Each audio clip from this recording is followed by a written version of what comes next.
Merci Seigneur. Je crois les dimanches que les pasteurs n'étaient pas là, j'avais un peu introduit quelque chose que le Seigneur m'avait mis à cœur pour cette année. Parce que vraiment, quand j'ai prié vers la fin de l'année 2025, je disais, mais l'année prochaine, qu'est-ce que vraiment le Seigneur veut? Qu'est-ce que je dois faire? Et je vous ai dit que le Seigneur m'avait donné sur Zacharie, parce que même avant que j'aille sur Zacharie, j'avais quelque chose à cœur qui me disait que ce n'est ni par la force et ce n'est ni par la violence, par son esprit. C'était tout le temps. Alors je suis allée voir Zacharie, c'est chapitre 4. Et là, c'était la 5e vision que Zacharie avait eue, la vision du chandelier. Et en lisant ça, parce que ce n'est pas vraiment ça que je ne vais pas rester là, si quelqu'un veut consulter sur Zacharie chapitre 4. Alors, là, Zacharie a eu la vision, c'était le chandelier, et elle avait décrit comment les chandeliers étaient faits. Et cet chandelier, il avait 2 tubes qui les soutenaient. C'était des oliviers, comme c'est écrit dans la Bible. Alors, quand je lis ça, et là, directement, le Seigneur m'a donné ma révélation, ce que j'avais besoin même de connaître. Donc, j'avais vu que les chandeliers, c'est l'Église. L'Église, c'est toi et moi. Les oliviers, vous savez qu'est-ce que les oliviers donnent? C'est de l'huile, hein? C'est là que ça sort de l'huile. L'huile, c'est le symbole du Saint-Esprit. Donc, les 2 tubes-là, je vois qu'un chrétien doit être connecté. La vie d'un chrétien est connectée avec les 2 oliviers qui produisent l'huile, qui est la parole de Dieu et le Saint-Esprit. Et là, ta vie chrétienne n'aura aucun problème. Ça ne sera plus par la force, ça ne sera plus par la violence, et que le Saint-Esprit va commencer à te conduire. Alors, j'avais dit, oh Seigneur, merci. Merci. Là, j'ai compris qu'est-ce que tu me dis. Ah, j'ai dit non. Oh Dieu, j'ai dit merci. Merci. Donc, cette année, j'ai dit, je dois encore revoir ma vie et ma relation avec le Saint-Esprit. Comme j'étais déjà dans cette méditation, même quand le pasteur m'a dit, je te donne dimanche pour parler, je me suis dit, quoi? Mais après, maman, quelque chose me dit, mais va sur ce que tu es en train de préparer pour toi-même. Alors, c'est ça qu'on va partager un peu sur le Saint-Esprit. On a parlé de Zacharie. Zacharie, c'était dans l'Ancien Testament. On peut dire, mais ça, c'est le chose de l'Ancien Testament. Qu'est-ce qu'il a à voir avec nous maintenant? Alors maintenant, Jésus était venu. Jésus est venu parce que l'Ancien Testament, c'est l'ombre du Nouveau. Et Jésus est venu. Quand Jésus est venu, sa naissance, quand on voit très bien sa naissance, elle n'est pas née d'un père, donc avec le corps humain, mais c'est la naissance avec le Saint-Esprit. Parce que quand l'ange est allé annoncer à Marie que tu seras enceinte, Marie s'est dit, mais comment, moi qui ne connais aucun homme dans ma vie, comment je vais être enceinte? Alors l'ange lui a dit, non, le Saint-Esprit te couvre là. Quand il va te couvrir, et c'est là que tu deviendras enceinte. Et Jésus est né de l'Esprit de Dieu. Donc l'Esprit de Dieu qui est l'homme qui a fait que Marie puisse avoir l'enfant. Donc quand on voit très bien, Marie, c'est comme une mère porteuse. Elle n'a fait que porter, ce n'est pas vraiment la maman. Et on va voir ça après Jésus va nous dire toute cette révélation. Alors, Jésus grandissait, mais il est venu pour une mission. Pendant les 30 ans, il était là, sa mère s'appelait Marie. Pendant les 30 ans, son père c'est Joseph. Il travaillait, même la Bible nous dit qu'il était charpentier parce qu'il aidait le travail que son père aussi faisait. C'est Joseph. Mais arrivé au moment de commencer son ministère, il va rencontrer Jean-Baptiste au Jourdain. Et là, Jésus va être baptisé. Et l'Esprit de Dieu va descendre sur lui comme une colonne. Après Jésus, quand il va sortir pour commencer son ministère, la Bible nous dit dans Matthieu 4, Luc 4, 1, Jésus était rempli du Saint-Esprit et il a commencé le ministère. Alléluia. Ah, Jésus, mais toi on dit tu es Dieu, Fils de Dieu, est-ce que tu as besoin du Saint-Esprit? Oui, la Bible le dit, Jésus rempli du Saint-Esprit. Jésus était rempli du Saint-Esprit et là, il a commencé sa mission. Il était rempli du Saint-Esprit. Donc, Jésus avait besoin du Saint-Esprit pour être conduit, pour qu'il puisse faire l'œuvre que son Père lui a dit de faire. Parce qu'il avait la chair. Parce qu'il avait la chair. Et il avait besoin d'être rempli parce que la chair a ses besoins. Il faut quelque chose qui doit être au-dessus de la chair vienne lui conduire afin qu'il puisse accomplir la mission que son Père lui a donnée. Et quand on va, je ne sais pas si c'est Jean 5, là où il dit que moi, je fais ce que je vois faire mon Père et je dis ce que j'entends. Donc, à cause de ça, il était en connexion avec son Père. Donc, il ne faisait rien de ses propres pensées. C'est pourquoi tout ce qu'il faisait, c'était en connexion avec Papa. Il faisait son œuvre. Alors, Jésus, quand un jour il était avec ses disciples, pour voir à quel niveau, quand nous voulons être remplis du Saint-Esprit, à quel niveau l'Esprit nous amène. Parce que quand tu es rempli du Saint-Esprit, il y a quelque chose qui bouge, il y a quelque chose qui éclaire les gens. On voit différemment de ce que tu voyais avant. Écoute, Jésus avec ses disciples, sa mère, ses frères sont venus lui chercher. On cherchait Jésus. On cherchait Jésus. Ah, les gens qui étaient, oh, Jésus, Jésus. Mais ta mère est là avec tes frères, on te cherche. Il a dit, qui est ma mère et qui est mes frères ou mes sœurs? Tu vois, maintenant, il sort de ce niveau qu'il était. Comme il est rempli, maintenant, c'est l'Esprit qui fait l'œuvre. Et en esprit, il n'y a ni mère, il n'y a ni sœur. Et qui est ma mère? Et qui est mes frères? Et qui sont mes sœurs? Ce n'est que celui qui fait la volonté de mon Père. Ah, même ici, hein, on peut parler que nous sommes là, les enfants de Dieu, nous, on est des chrétiens, mais pour que Jésus puisse te reconnaître, ce n'est que si tu fais la volonté de son Père. Si tu ne fais pas la volonté de son Père, on peut être ici, on peut dormir ici, on peut faire tout, il ne te voit pas.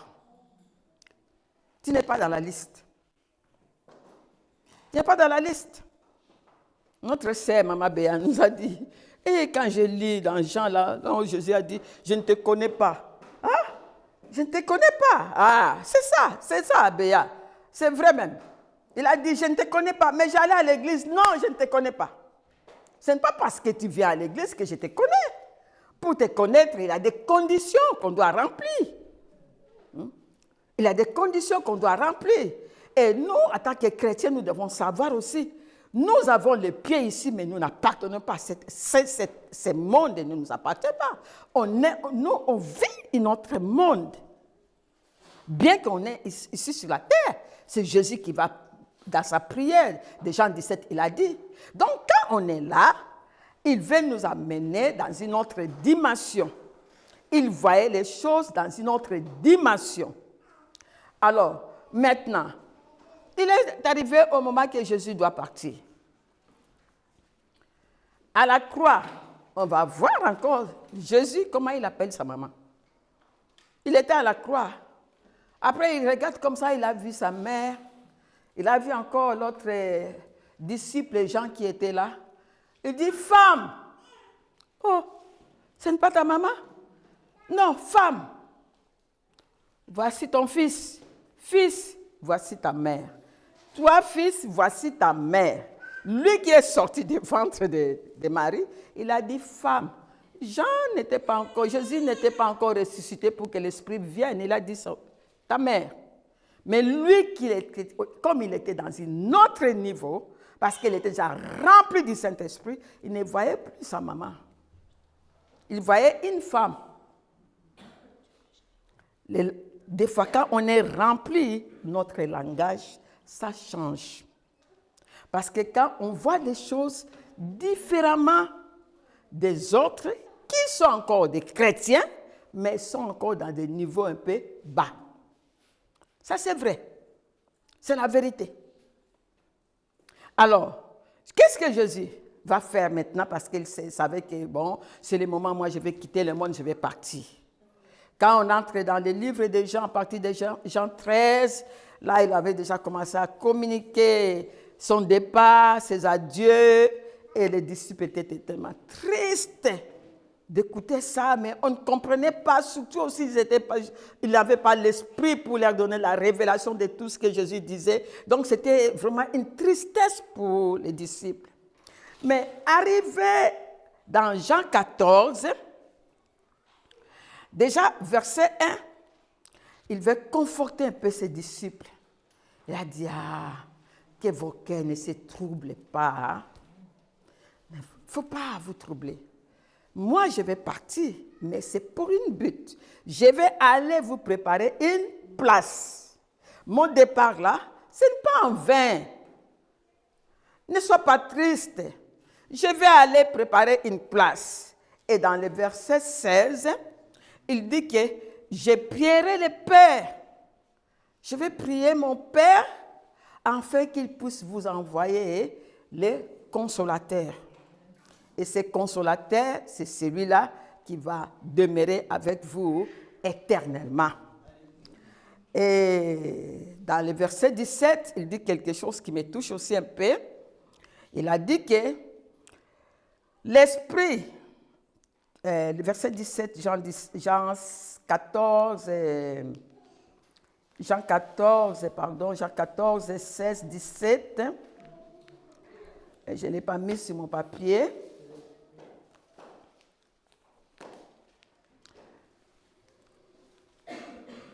Tu peux le mettre?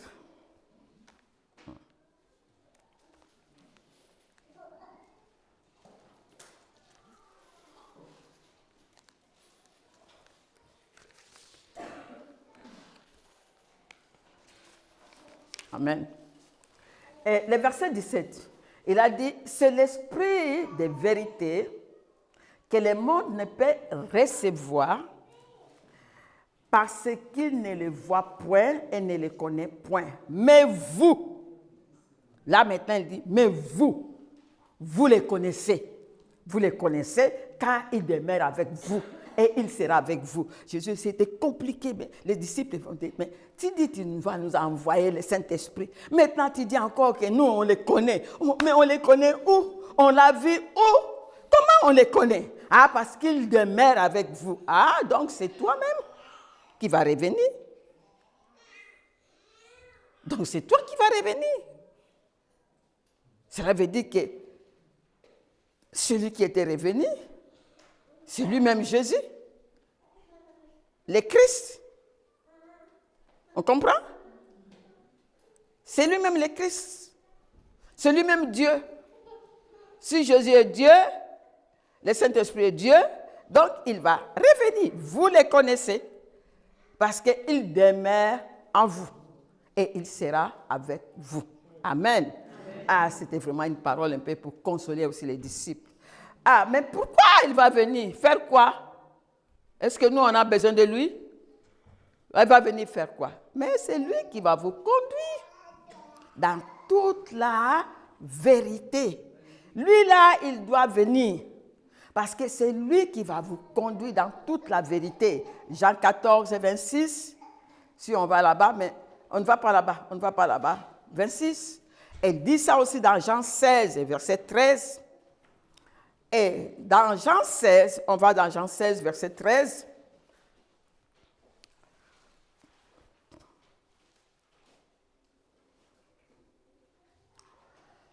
13, 14. Hein? Alors, quand le consolateur sera venu, l'Esprit de la vérité, il vous conduira dans toute la vérité, car il ne parlera pas de lui-même, mais il dira tout ce qu'il aura entendu et il vous annoncera les choses à venir. Ah, donc, il vient nous conduire, il va nous parler tout ce qui est vérité et après aussi, il va nous annoncer les choses à venir. Gardez bien ça. Il va nous annoncer les choses à venir. Donc, il me glorifiera. Donc, il va glorifier Jésus parce qu'il prendra ce qui est à lui afin de nous annoncer. Ah, ça aussi, ça commence à aller un peu clair. Donc, Jésus, toi, tu nous dis que le consolateur, quand il reviendra, c'est lui qui va nous conduire, oui. Et il va nous annoncer quoi? Mais les choses à venir. Mais quelles choses? Quelles choses qu'il va nous annoncer? On va dans 1 Corinthiens 2, verset 9.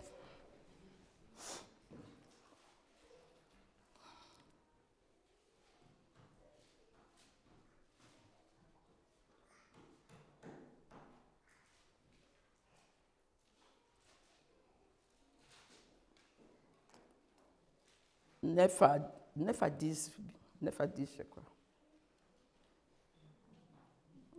9 à 10. Ah, mais il est écrit, ce sont des choses que l'œil n'a point vues, ni l'oreille n'a pas entendues, les choses qui ne sont jamais montées dans votre cœur. Ces choses-là, votre œil n'a jamais vues. L'oreille n'a jamais entendu. Il viendra nous annoncer des choses que notre œil n'a jamais vues, l'oreille n'a jamais entendu, qui ne sont jamais montées dans notre cœur. Parce que dans le cœur de l'homme, des choses que Dieu a préparées d'avance. Dieu l'avait déjà préparé. Vous vous rappelez d'Éphésiens 2:10 qu'en Christ, Dieu a préparé de bonnes choses que nous devons mettre en œuvre, que nous devons pratiquer sur la terre.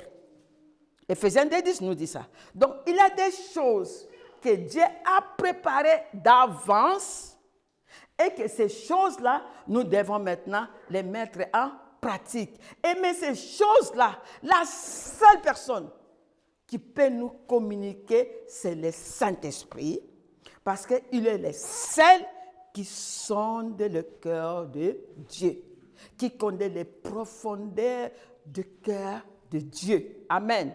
Amen. Alors, en tant que chrétien, quelle vie nous pouvons mener? Comment on vit la vie chrétienne, notre vie chrétienne? Comment on le vit? On le vit avec nos plans, avec tout ce que nous on veut, comme on veut, ou bien on vit en suivant ces choses-là. Dieu t'a appelé, tu es là aujourd'hui avec un but. Il a des choses qu'il a préparées à chacun de nous. Dieu a mis des choses qu'il a déjà préparées d'avance et que ces choses-là, c'est à nous de les mettre en pratique dans notre vie. Quelles sont des choses? Des choses-là, notre œil n'a jamais vu ça, ni l'oreille n'a jamais entendu, ne sont jamais montées. Mais quand tu entres en relation avec le Saint-Esprit, il est le seul qui peut te révéler ces choses. Pas une autre personne. Il est le seul qui va te révéler ce que Dieu a dans son cœur pour toi. Il est le seul qui te dira le plan que Dieu a pour ta vie. Sinon, on est opposé avec Dieu. Tu vas comme ça, Dieu est comme ça. Dieu t'a préparé pour ça, toi tu cherches comme ça. Tout ça devient compliqué. Mais maintenant, Mais je suis en Christ, je suis chrétien, j'ai accepté Jésus-Christ dans ma vie, je suis chrétien, donc ça va. Jésus est né de l'Esprit pendant 30 ans, il n'a rien fait, mais il avait l'Esprit de Dieu. De la même manière que nous, quand nous sommes régénérés, l'Esprit nous a régénérés, mais on a besoin d'aller dans un autre niveau supérieur. Pendant 30 ans, Jésus est né de l'Esprit, mais il n'a rien fait. Mais quand il a voulu commencer l'œuvre, il avait besoin d'être rempli. Il était rempli du Saint-Esprit. Et le verset 14 dans Luc, il nous dit qu'il était revêtu et la renommée partit partout, même jusqu'au Juda, on parlait de Jésus. Parce que quand il était déjà revêtu du Saint-Esprit. Alors, être chrétien, tu dis que oui, moi je suis chrétien, je connais la parole de Dieu, je vais à l'église. Non. Sauvé, tu es sauvé, oui. Mais pour que tu puisses goûter vraiment les choses du royaume à partir d'ici sur la terre, nous avons besoin d'être remplis du Saint-Esprit. Amen. Amen. Alors, Paul aussi il dit, je vais vous expliquer comment le Saint-Esprit agit dans nos vies. On met Éphésiens 5. Éphésiens 5, 17, je crois 18, 19. 17, 18, 19.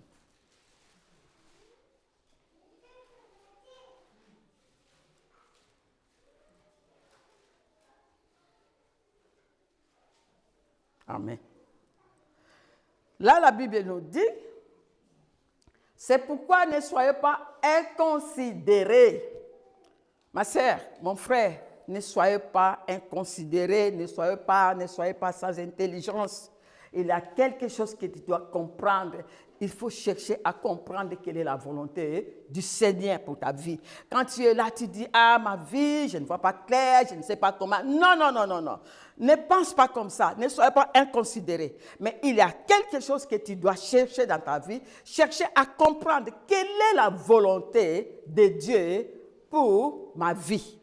Il va dire maintenant, il va nous faire une comparaison de quelque chose, parce que le verset-là est souvent utilisé pour les gens qui boivent, mais non, c'est un bel exemple que Paul avait donné aux chrétiens, de comprendre comment être guidé par le Saint-Esprit. On voit, le deuxième verset 18 nous dit, ne vous enivrez pas de vin, c'est de la débauche, mais soyez au contraire remplis du Saint-Esprit. Ah bon? Mais moi, je ne bois pas. Il a dit, mais je ne dis pas, je te dis seulement, ne cherche pas à t'enivrer du vin.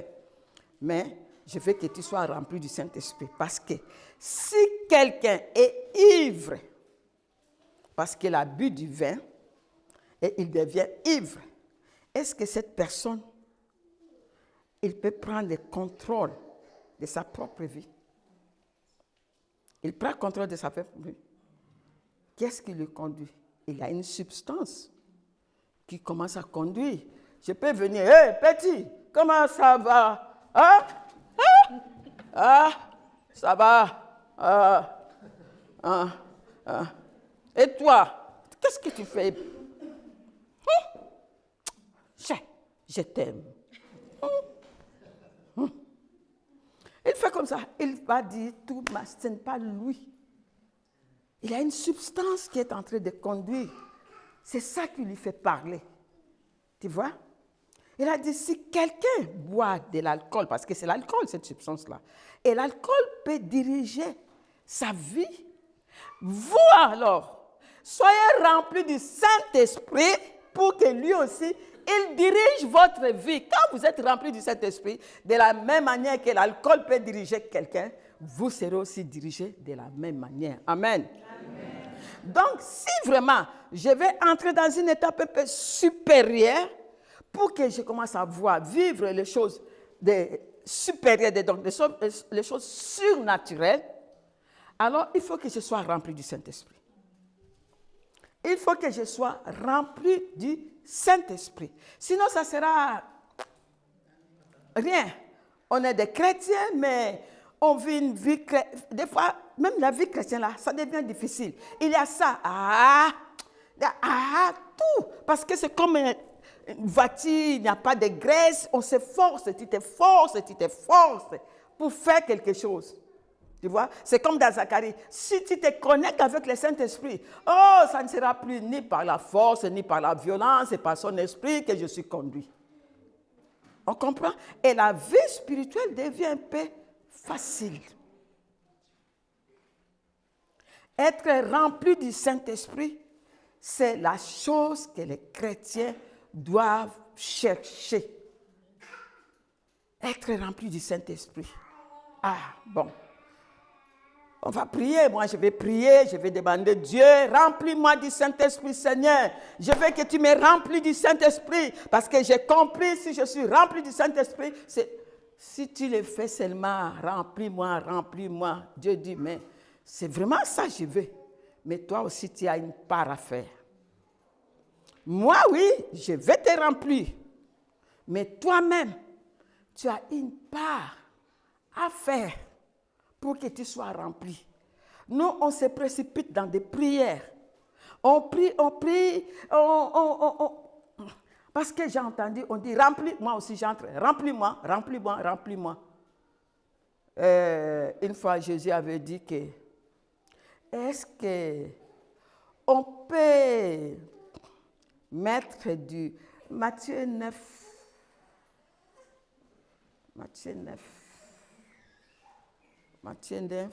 16, 17.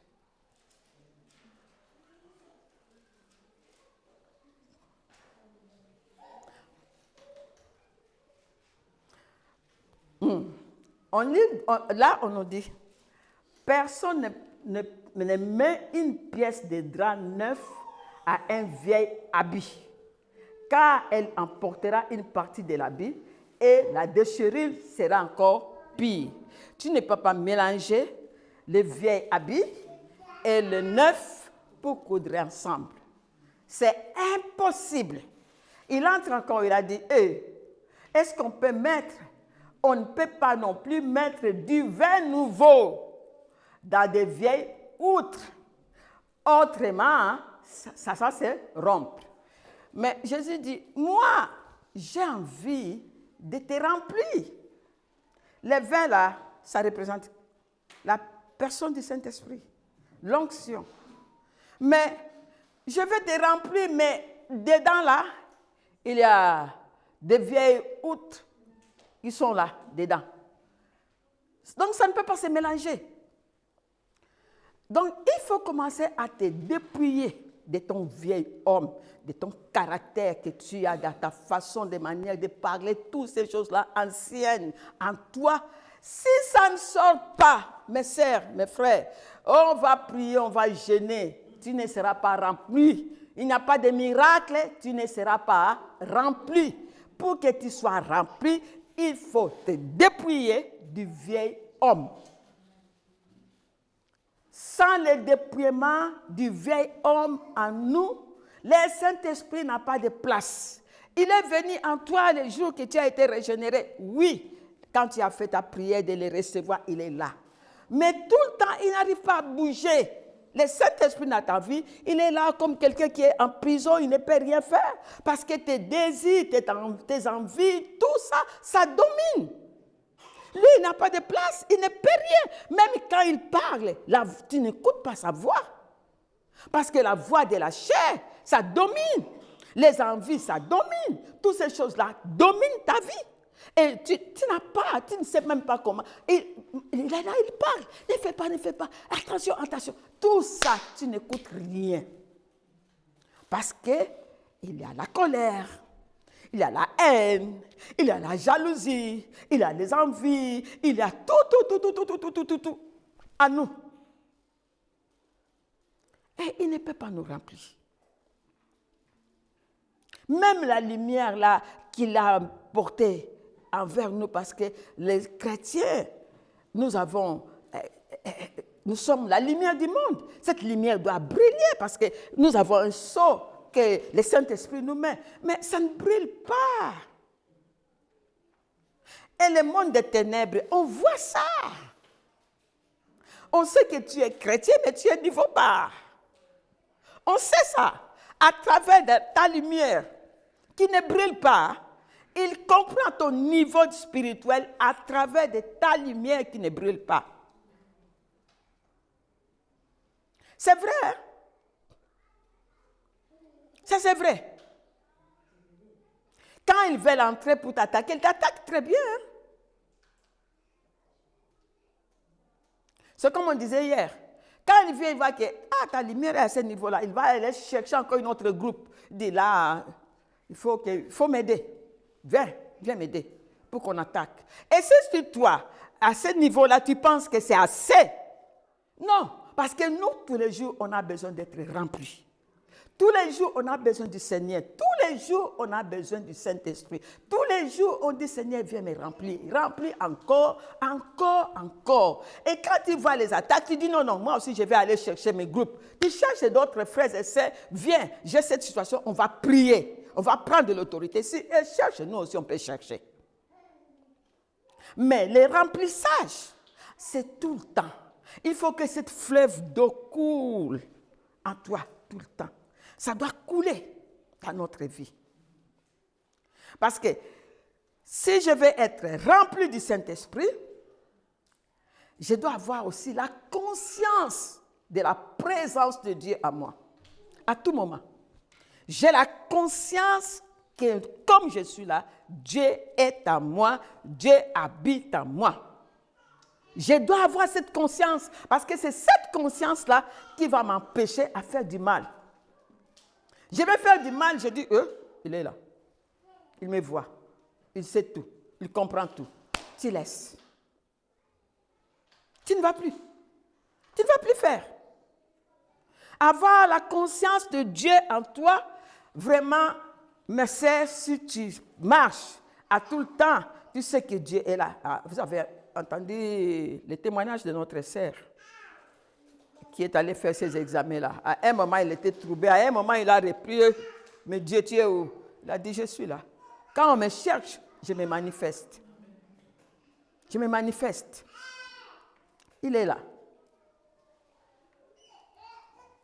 Avoir la conscience de Dieu, ou quand je vais vraiment être rempli du Saint-Esprit, il y a une puissance qui vient à nous. Et cette puissance-là, c'est ça qui nous dresse en fait que chacun puisse trouver sa place là où Dieu veut le voir. Parce que c'est lui qui te conduit. Et c'est lui qui connaît aussi ton destin. Parce que c'est lui qui connaît les profondeurs, les plans de Dieu pour ta vie. Et quand tu es en train d'être rempli et tu te dépouilles à tout moment, le Saint-Esprit a de la place. Le Saint-Esprit peut te diriger petit à petit jusqu'à ce qu'il va te mettre dans ta place. Et après, tu es à l'aise. Ici à l'église, même si on ne te donne pas cette place-là, tu dis, je sais qu'il est là avec moi. Je sais que je fais ce qu'il veut. Tu es à l'aise. Et on n'a pas besoin de chercher à être comme l'autre. Parce que tu es là à ta place, c'est fini, je suis là, à ma place. Tout le monde ne sont pas appelés à faire la même chose. Chacun, et d'ailleurs nous sommes là, on ne peut pas faire la même chose parce qu'on est un corps, donc il faut qu'il y ait la complémentarité entre nous. Moi je fais ça, lui il fait la moitié, l'autre il fait la moitié, ça va comme ça. Et c'est ça qui fait un corps.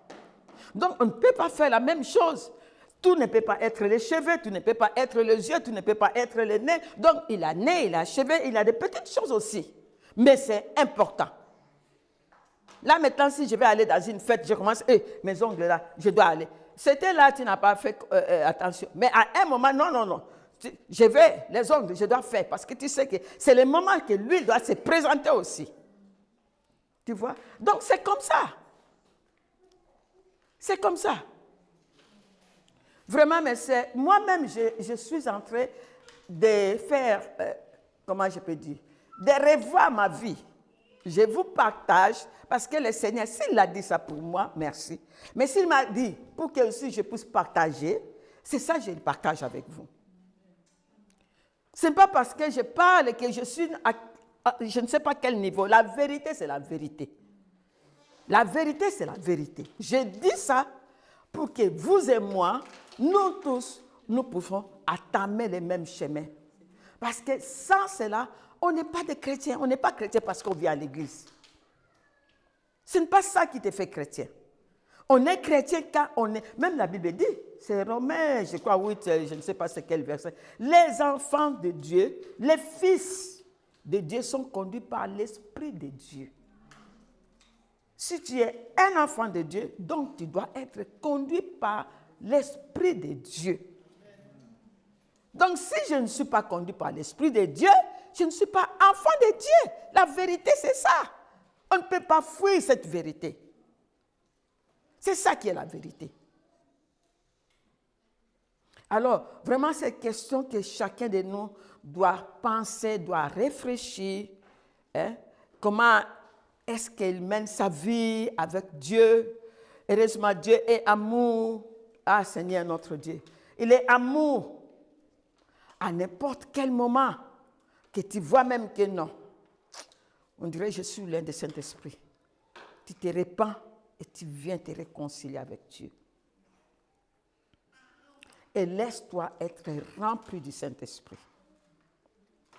Sans être rempli de la puissance du Saint-Esprit, je ne dis pas que tu n'es pas sauvé. Tu es sauvé. Mais, il y a toujours un mais. Mais si tu es sauvé aussi, mais si ta chair là prend le dessus et qu'il t'amène là où il veut, ah, c'est là aussi que la chair peut te perdre. Parce qu'on est là poussé d'une part et d'autre. Dieu veut nous utiliser pour sa gloire. Satan aussi veut nous utiliser. On est là. Nous sommes un instrument que les deux côtés, on nous cherche. Et Dieu nous a laissé la libre arbitre de choisir où on veut. Où on veut, on est libre de choisir là où nous voulons partir. C'est à nous de choisir. Tu veux aller où? Si tu veux Dieu, alors il faut le Saint-Esprit avec toi. Sans le Saint-Esprit, ça ne marche pas. Si tu penses venir à l'église, c'est mieux de chercher à être rempli du Saint-Esprit. Tu ne viens pas accompagner les autres ici, mais tu viens pour écouter, pour alimenter ton esprit qui a besoin de manger la parole qu'on nous donne ici, qui a besoin de se fortifier, parce que quand les combats vont venir, tu sais peut-être comment est-ce que je peux me défendre avant que j'appelle les autres.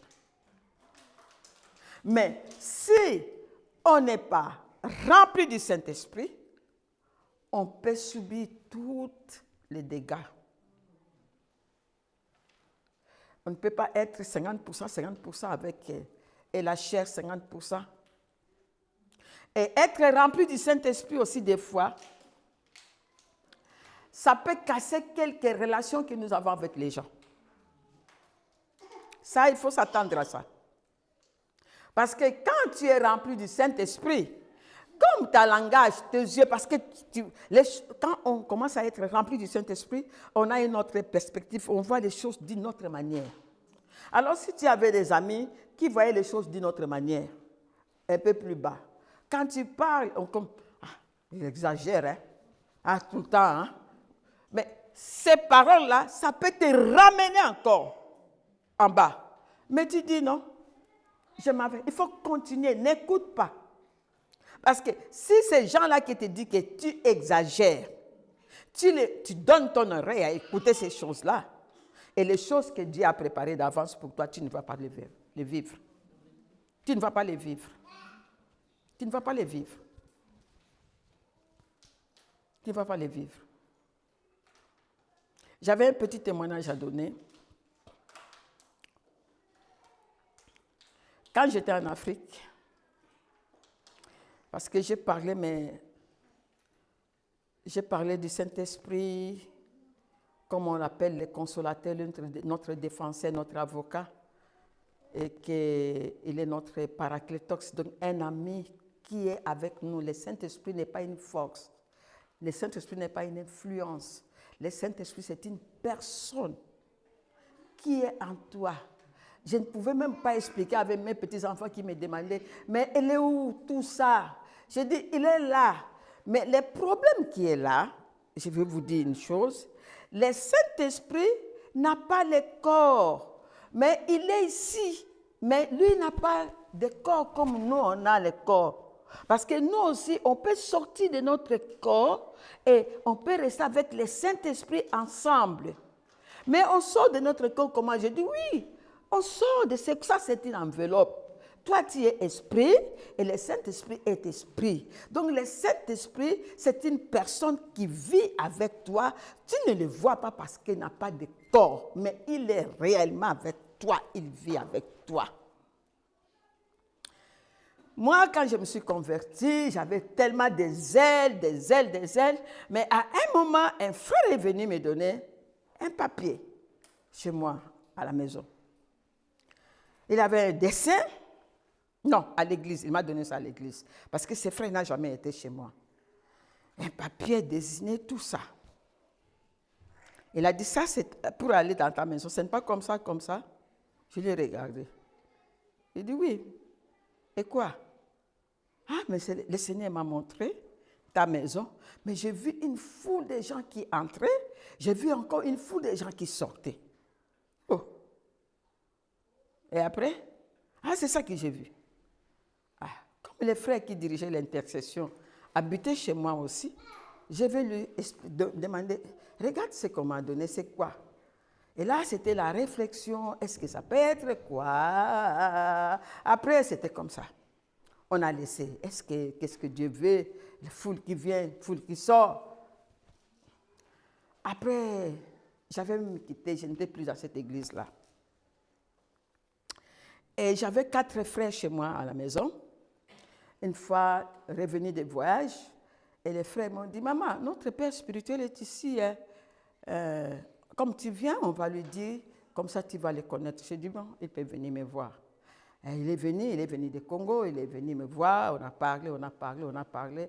Ah maman, nous on est là vraiment, donc on veut faire l'œuvre de Dieu, on cherche vraiment une place où on peut aller vraiment faire l'œuvre de Dieu. J'ai dit, ah bon, en tout cas c'est bien que Dieu vous aide à trouver une place, comme ça, pour faire cette œuvre. Mais après un moment, quelque chose me disait, mais ta garage là, pourquoi tu ne donnes pas le garage que tu as là? Et une fois, j'ai parlé avec les pasteurs, j'ai dit, comme tu dis, tu veux commencer à faire des veillées de prière chaque vendredi, je donne le garage pour faire les veillées de prière, en attendant que vous trouvez une place. On a commencé les veillées, le vendredi, on était ici, l'autre vendredi, on est là, l'autre vendredi, là, garage plein.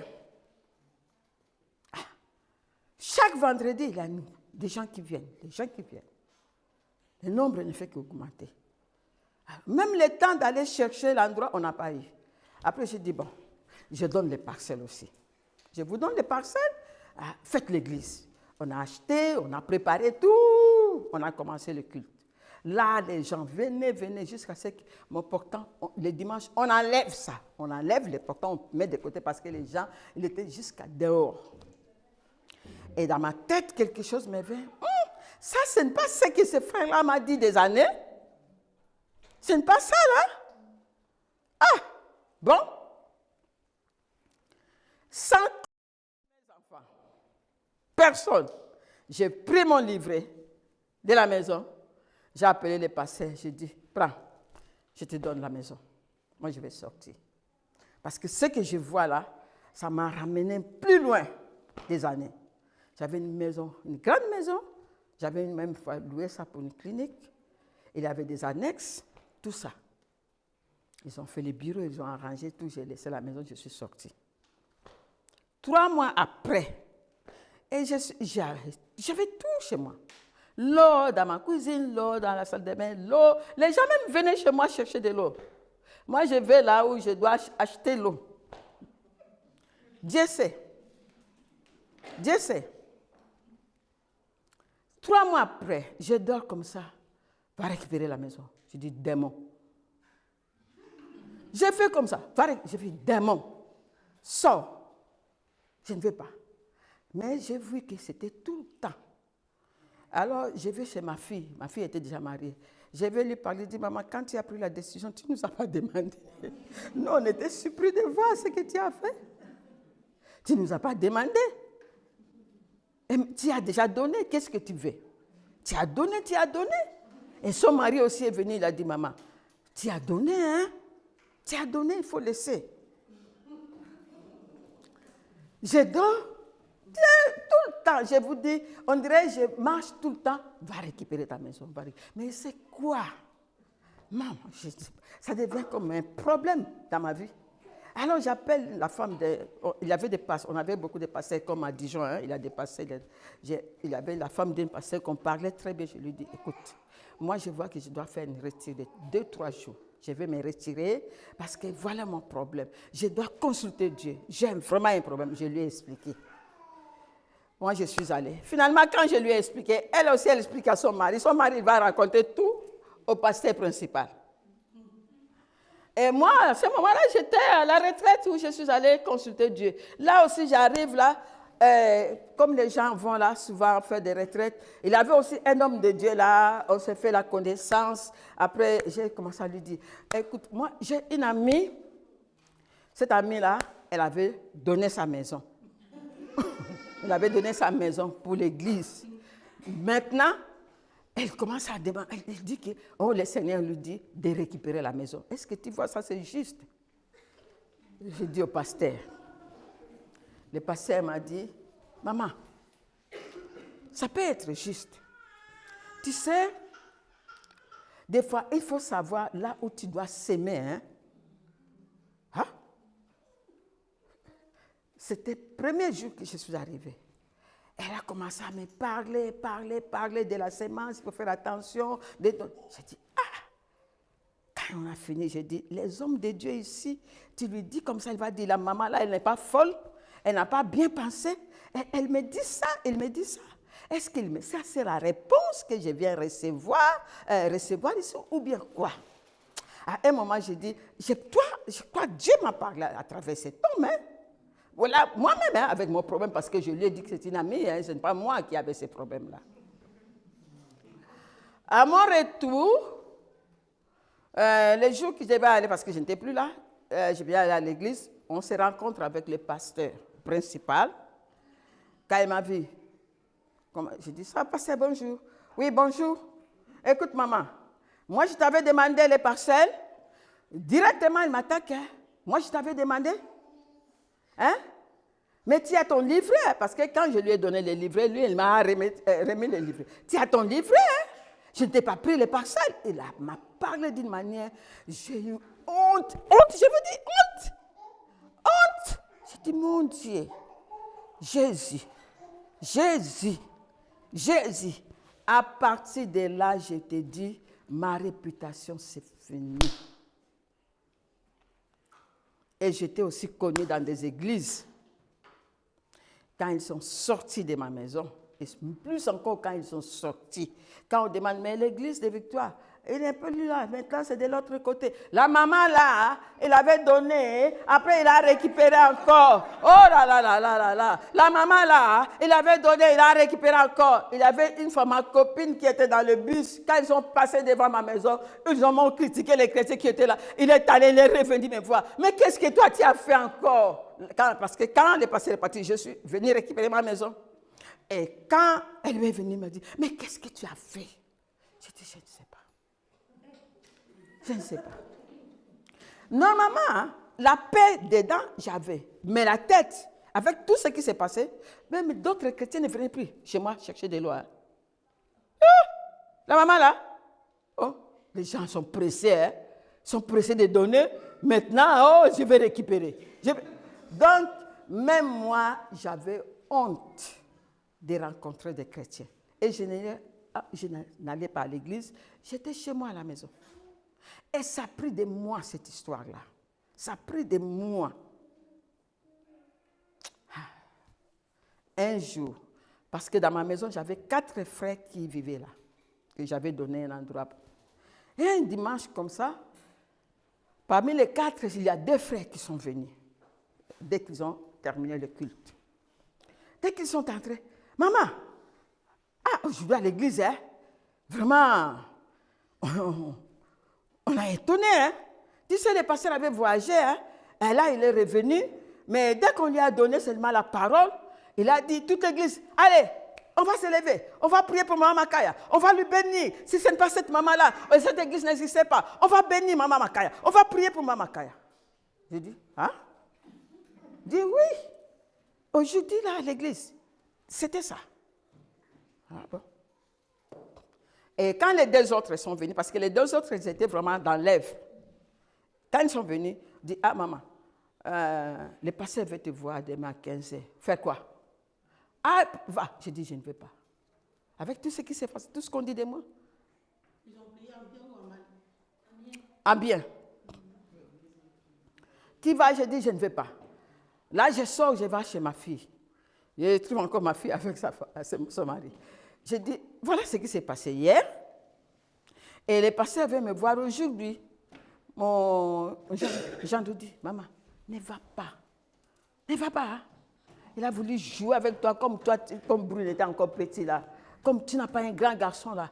Tu ne vas pas là-bas. Tu ne parles pas avec ces gens-là. Laisse. Vraiment parce qu'on parlait mal de moi. Hein? À partir de lui-même encore. Je suis rentrée à la maison. Mais vers 14h, quelque chose me dit, va seulement, va. Après, j'ai pris le courage, je suis allée. Et c'était aussi lundi, réunion des femmes. La maman présidente, c'était moi. Alors, les femmes, quand je suis entrée seulement, on m'a vu, tout le monde. Il est venu faire quoi? Il est venu faire quoi? Ah! Je suis entrée, on m'a annoncé que j'étais là. Le pasteur est sorti. Maman, viens, entrez, venez. Je suis assise, il avait encore d'autres personnes. Il m'a dit, maman, bon, son père spirituel, je ne sais pas, les gens au Congo, Béa, je ne sais pas si j'ai entendu parler de pasteur Tambulukok. C'est son père spirituel. Alors, comme quand Tambulukok était venu, vraiment, j'ai travaillé avec Tambulukok sur l'intercession. Alors, il m'a dit, ah, j'étais avec ton ami là. Il dit que Tambulukok, c'est mon ami.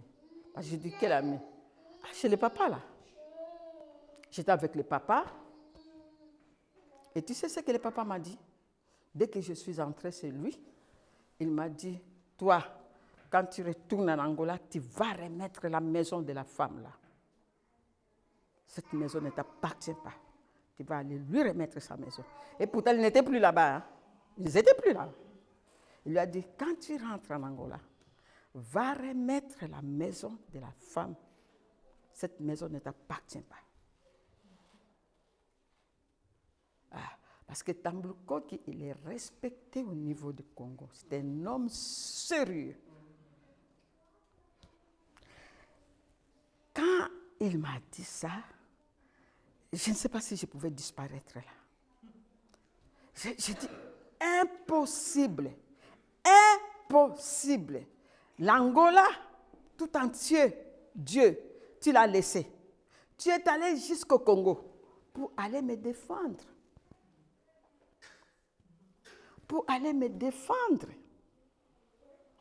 J'ai dit, mais impossible. J'étais là, larmes qui sortaient, je ne savais quoi dire. Il me dit, oui, maman, viens, reprends ton travail, fais ton travail, tout ça, c'est fini.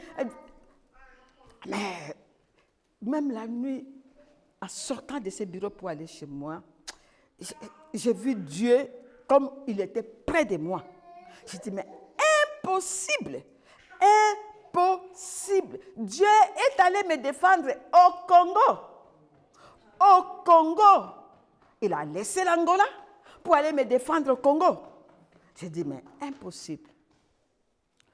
Et quand les bruits là ont commencé à sortir, écoutez maintenant tout ce que les gens vont dire contre les pasteurs. Il voulait faire la crèche. Tu l'as donné pour l'œuvre de Dieu. Lui, il voulait faire sa crèche. Il avait des plans comme ça.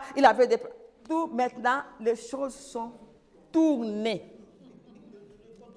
Hein? Le Saint-Esprit, c'est un grand défenseur. Un grand défenseur. Donc, tout. Quand tu te trouves avec quelqu'un, maman, tu as bien fait, les gens là, ils viennent te prendre, et la maison et tout. Tout a changé maintenant. L'histoire a changé. Il a pris notre histoire. Dieu qui nous, le Dieu là, le Dieu, le Saint-Esprit là, qui annonce des choses, il est allé annoncer des choses au Congo. Moi qui est en Angola. Quand on est ami avec le Saint-Esprit, des fois il a pitié de toi. Et une fois on était à Dijon, pasteur Fréjus était là. Il y a un pasteur qui est venu, prophète Dan. Il m'a donné une parole. Quand il m'a dit que Dieu a vu les décisions que tu prends dans ta vie. Moi, je savais toutes ces décisions. J'ai pris tellement de décisions qui sont dures. Même ma famille dit, mais toi, tu dis... J'ai dit, à cause de mon Dieu, je l'ai fait. Quand le pasteur Dan m'a dit que Dieu t'aime beaucoup, vraiment, je ne sais plus comment le pasteur m'avait dit ça. Donc, il voit, il sait tout ce que tu as fait. J'ai dit, oh, à cause des années, j'écoute cette parole de connaissance. Moi, je savais ce que le Seigneur disait. Parce qu'il a dit, tu prends des décisions qui sont vraiment difficiles, mais tu les prends à faveur de Dieu. Donc, pour dire la vérité,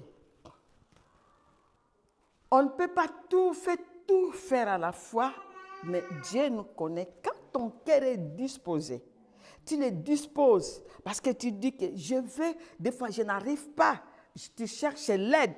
Dieu voit l'intention que tu as. À partir de l'intention qui est en toi au-dedans, c'est ça que Dieu voit plus que les choses qui peuvent. Ton intention, si c'est bon, même ce que tu vas faire va un peu comme ça, Dieu, il voit au-dedans.